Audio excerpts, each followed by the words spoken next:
Hi, everybody. Welcome back to the Gallowgateshots YouTube channel and podcast. We are back with another match preview. Joining us at the very last minute there is Roger, hence the reason we just added him there, the stream. We are talking about, obviously, the Newcastle United victory against Southampton that has just happened this afternoon, where we have beat them 3-1. I'm Scott. I'm your host for this one. And this week, we're joined by Chris, Daryl, and Roger. Boys, better late than never. Are we all happy? Are we still happy? It's been a good few games for all of us, hasn't it? I'm happy. I'm gonna get me passport renewed. Yes, so we'll jump straight into this one. Chris, I'll start with you, mate. Team lineup. We've got the team sheet an hour before, and there were 4 changes to the midweek game. We were kind of expecting some rotation, but were you expecting as much as what actually happened? I think we're all expected that probably, obviously, with Longstaff going to be missing that one. We heard that before the team sheet was announced, really, that Longstaff wasn't really going to be featuring and not even making the bench. Obviously, with the injury picked up on that penalty, which we did not receive the other day. But to be honest with you, I was probably expecting Gordon to start. I think Gordon this was a sort of game that I thought Eddie Howe would have thought, no, it's a home game, St. James's Park atmosphere against bottom of the league. So it's a great opportunity for Gordon, but obviously we'll get on to what happened at half time as well. But yeah, do you know what it is? I think we're all expecting rotation of some sort with having 3 games in a week. So I wasn't shocked whatsoever. No. Daryl, it seemed a bit like an Alan Pardew starting squad with 5 left backs on the subs bench. It just goes to show, doesn't it? 1 or 2 injuries, and this squad that we've talked about being so strong over the past few weeks looks a bit paper thin again. Yeah, I mean, God, harking back to those days of Alan Pardew and his left backs, dear me. But yeah, you're right. You know, it does go to show that there's still a little bit of a lack of strength and depth in the squad. Just when you get one injury too many, I think the injury to Longstaff really does mean that we're running on the bare bones in the middle of the park there. But you know, we ended up using, how many did we make in the end? Was it 3 or 4 subs made in the end? And you know, by that point we had turned it around to a point where it was all right to use them in that capacity. I think the number of changes surprised me a little bit. I agree with Chris. I expected a little bit of rotation, but obviously didn't really account for the injury to Sean Longstaff being a key issue. But yeah, I mean, fair play. It worked. It certainly did, Roger. Obviously, first half, we'll not touch too much on. Anthony Gordon probably having the pick of the chances before their goal. What were your thoughts on Gordon's performance? Obviously, one of his first of a few starts that he's had. He seems to get these chances and maybe not take them as well as would like. Yeah, I still think he's finding his feet in our team, in our squad, in the way we play, the way we train. You know, I think I did the Everton preview with the Everton fans, and I was one of the Everton fan sides, and we're talking about he's come from a really unstable environment to a really completely different environment, and I don't think he had a terrible. I thought maybe he's given another 10 minutes in the second half, but Eddie Howe was really decisive, which I think we can only admire. Really, he just went, nah, right, that's it. But he looked a threat. He got the fullback on a yellow card in the first 5 minutes, I think, and I thought, right, okay, let's go at him. And he had a chance. He hit the side net and he hit the post. So we're only about 6 inches away from success. He was very close to getting a couple of goals in the first half, and then we're not having this conversation. But yeah, I think he's just bedding into the team, and Howe's like we're saying, it was an opportunity to start him. He's not the finished product, and I think, yeah, I wasn't getting my knickers in a twist about it. I was surprised he was subbed straight away, but Eddie knows infinitely better than me. But yeah. I don't think he had a bad game or anything, Roger. I think it's just the case that obviously we're going to go down. Eddie Howe's had to make a ruthless decision, and unfortunately, it's Gordon that's that sacrifice to change the game around. And honestly, all credit Eddie Howe because it worked a treat. Yeah. It did. Obviously, we'll touch on their goal a little bit first, but we'll not dwell on that too much because at the end of the day, it was just it was a consolation, if anything, for them. Even though they did score first, Daryl. I want to say it didn't really go against a run of play. It was a bit end to end. We were a bit sloppy. They were, getting chances and hitting us quite high up on the counter attack, which they like to do. It just seemed that time they got through. Yeah, I mean, Bruno loses the ball in the middle of the park, and they're very quick to break. And they do have pace in attack. As mentioned on the preview, how much they do like to turn over high up the pitch and break on a team.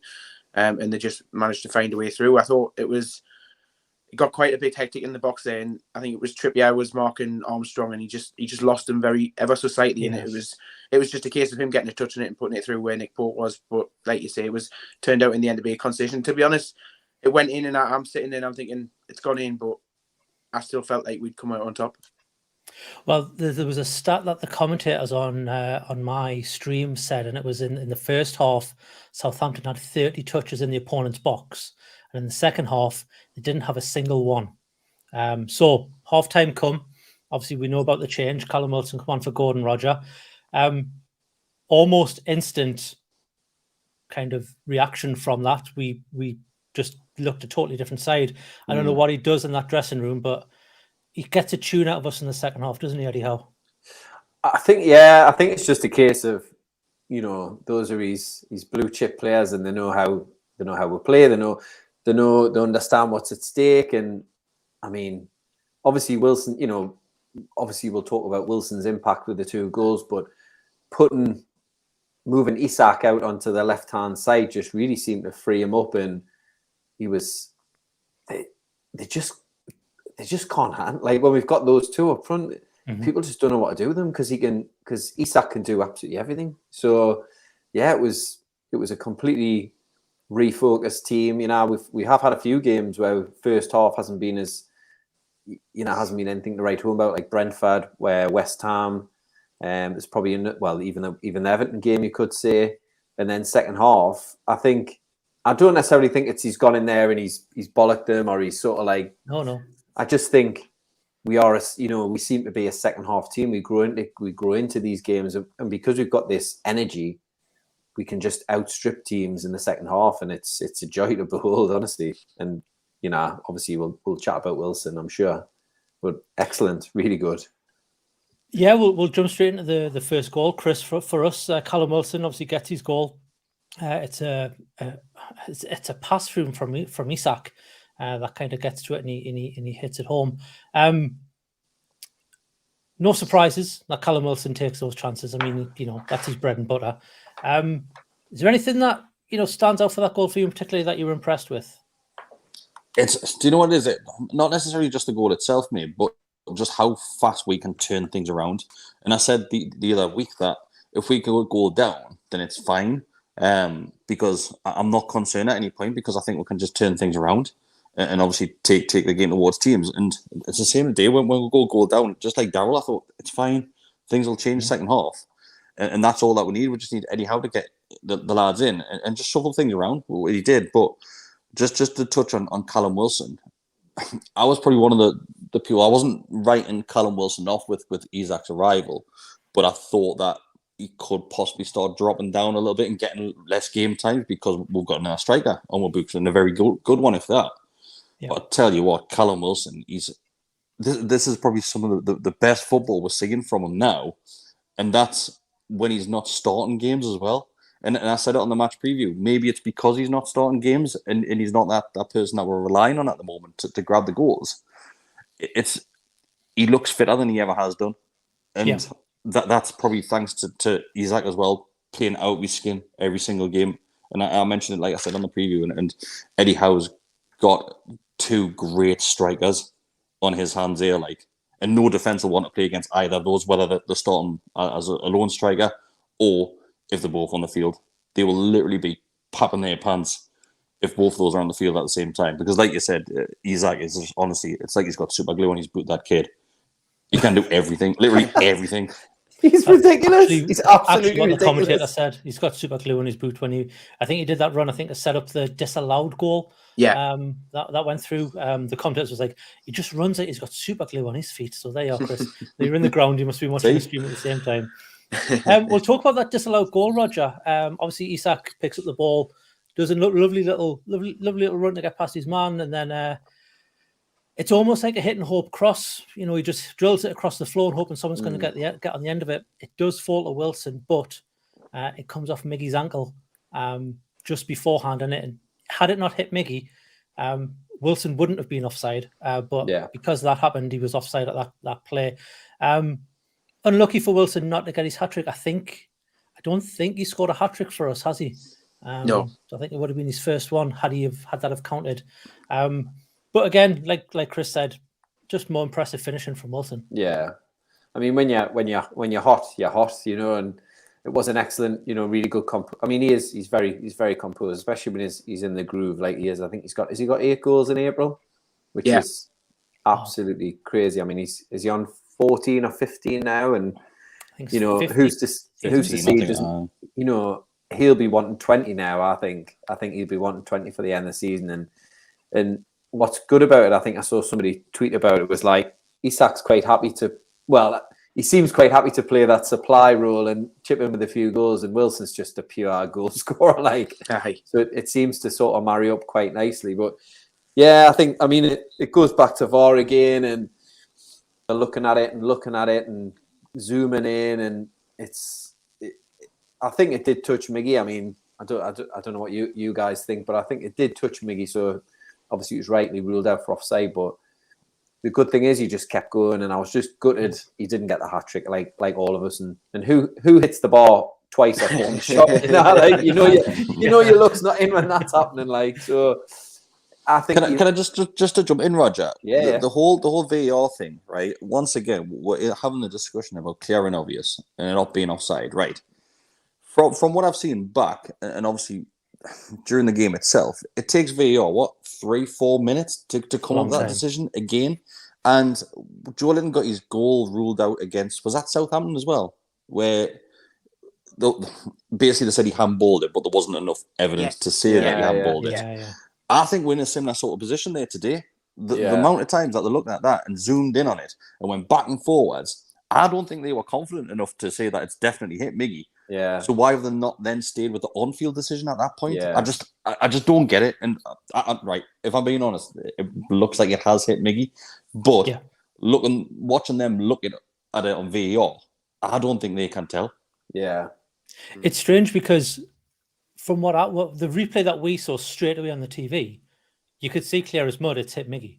The first replay that VAR do, they slow it right down, and you see like it's Miggy's ankle and the ball is bouncing off his ankle. So you think, okay, well that's going to get given, and then they just keep back and forth looking at it, and it's just like, well, I think they're looking at it because if the Southampton players made obviously a play for it, then hit that onto Miggy, then it wouldn't be offside because Miggy hasn't played the ball. He hasn't made a play. So I think they're trying to determine if it has or it has not hit the Southampton player, not necessarily Miggy, if it's hit that Southampton player first. That's what I think they're doing, and I don't think there's enough evidence to say that it has or hasn't.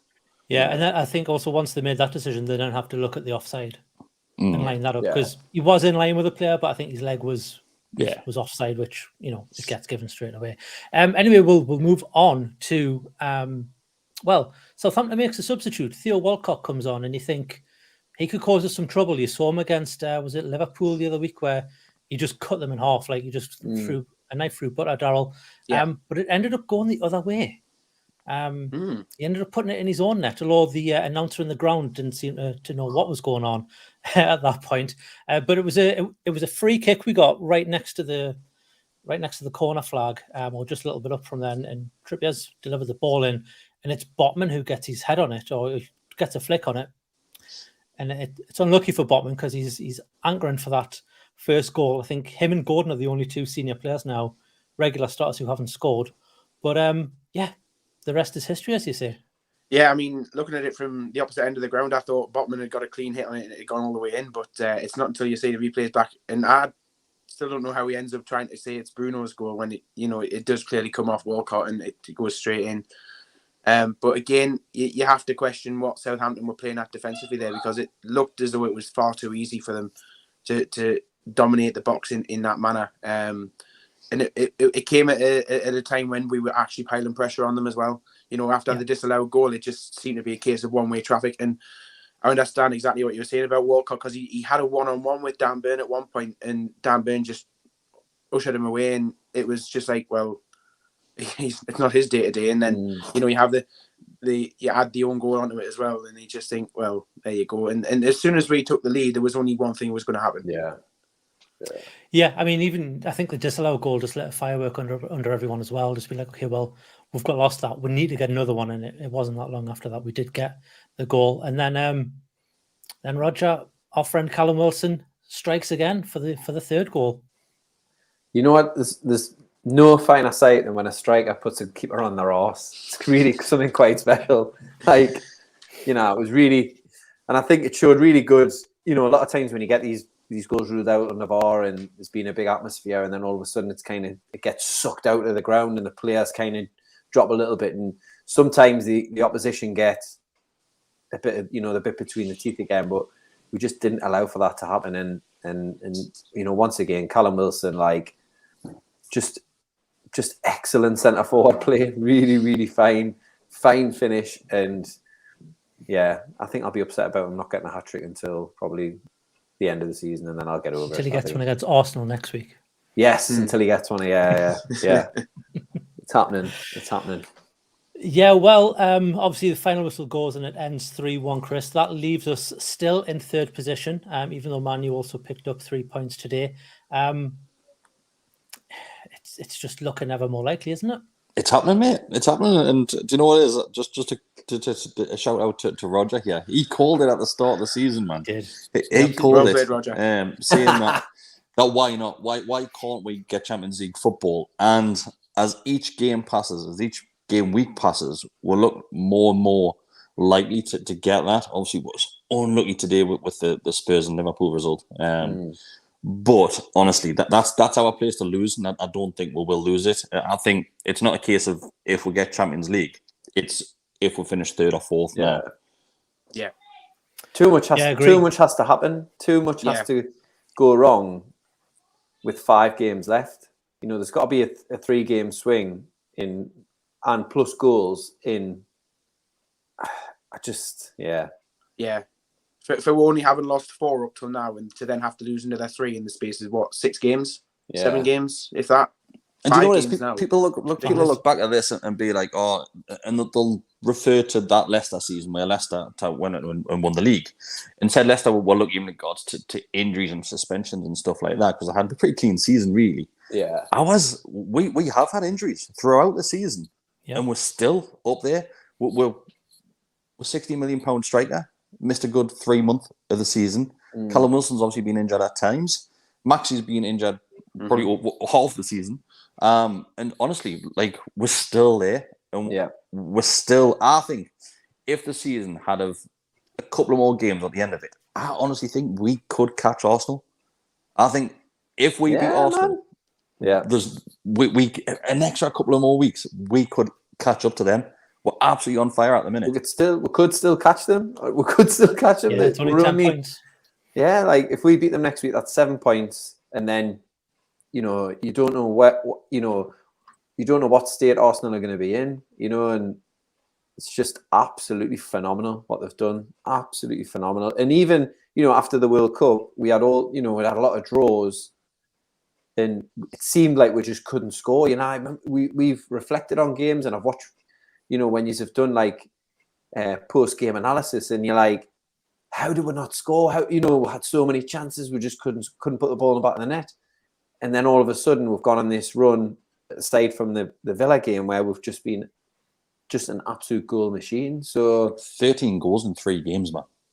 It's ridiculous. It's crazy, man. It's crazy. I think it's 26 since we got beat off Man City. That's ridiculous. Yeah. Absolutely ridiculous.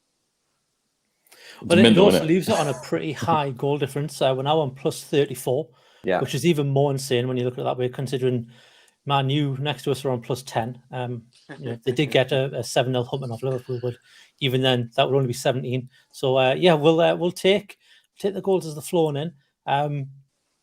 Why not? We'll still catch City. I mean, do you know what? They're only a point ahead of Arsenal. That's it. Yeah. I think we're pushing a look now. We're Like. not saying we're not going to win. Yeah, the league, but, even no. I'm a little bit dubious about that one. Like, you know. we'll do that next season. Why not? Yeah, it's interesting. You know, a lot of people are talking about, you know, oh well, Brighton have got to do this, and Arsenal have got to do that, and you know, Liverpool, Villa, they've all got to do this, and this. It's like, should really just be focusing on what we can do. Yeah. It's the Is only it 7 thing that's in points Newcastle's that we need? control. I think we needed 3 wins before today, and we've got 1, so only another 2 wins, and I think that'll take it above where Liverpool and Brighton would get if they won every single game. Imagine if that. I remember rightly, that might be wrong. Last home game of the season, like it's Champions League is already secured. The atmosphere is going to be rocking in this. Absolutely rocking, man. Yeah. Big war flags display. Lads are back in Europe. Oh man. Just a big passport. Just a big passport. Aye. A big passport with the Champions League stars on it. A big Jacob Murphy on the gala. Aye. Does anybody want to add anything before we wrap this one up, boys? Nah, it's honestly, I'm just to finalize. Honestly, I'm seeing this more and more as these podcasts that we're doing, but I'm still having to pinch myself being a Newcastle fan at the moment. And I think I said this on the preview that this game wouldn't be anywhere near the last 2. Obviously, the last 2 victories which we've had, and I think I actually nailed the score prediction as well. I'm pretty sure I said 3-1 on the match preview, and it's exact. Honestly, the game panned out exactly how we thought it would. And that second half masterclass by Eddie Howe once again. Honestly, we're talking about the players and how great the players are playing, but Eddie Howe, he deserves manager of the season for me. Like, aye, without a doubt. Yeah, without a doubt. I think now it's looking never so likely that Arsenal aren't winning the league. Yeah, I think he's in more contention now to win it than anything really. I mean, obviously, I think if City get the treble, maybe's, but that's not league management, so I don't think count shout for Gary O'Neill at Bournemouth. Like I mean that's 13th. Doing a good job of getting him 13th now. He's done that is a ridiculous job. Everyone had written them off. They were like they're finishing bottom. Like he's done an amazing job there. Like they're winning the games. Even look at Emery around them, which is important, which is what we did last season. Yeah, there's a few in contention, and look at Brighton, how well Brighton have done. It's just one of them seasons where the teams like Newcastle, Brighton, and Villa are showing that they can mingle with the big lads. Yeah, yeah. I am in a WhatsApp group with my mates who live down in Yorkshire and that, and one of them's a Man United fan, and there's a West Ham fan, and a couple of Leeds fans in there as well, and they're all absolutely fuming at how well we're doing, and I love it. I absolutely love it. Excellent. Well, we will leave it there for this one. Just a short reaction for everybody today. Thank you all for watching. Thanks, Chris. Thanks, Daryl. Thanks, Roger. If you haven't already done so, please scroll down from this video and hit the little thumbs up button. It'll get this feed into everyone else's YouTube feeds and everyone who's a fan of Newcastle and probably Southampton as well, if we get the hashtags right this week to view it. One thing we do want you to all do, though, if you haven't, hit that subscribe button. I think we're only 32 away from 10,000. So please scroll down and hit the subscribe button if you haven't already done that. Unlock the video, unlock the special video at 10,000. And you will unlock the goalkeeper battle of the kits once we hit 10,000. If you want to go one step further, you can become a member of the Gallowgateshots YouTube channel. It's $2.99 a month. That gets you early access to the videos as well as access to the Telegram group, which I did pop in before this time, and it was absolutely buzzing in there. So yeah, it's all good. It's all good. But all that's left for me to say is thanks everyone for watching. Thanks guys for joining, and we will see you in the next one. Come on. Bye everyone.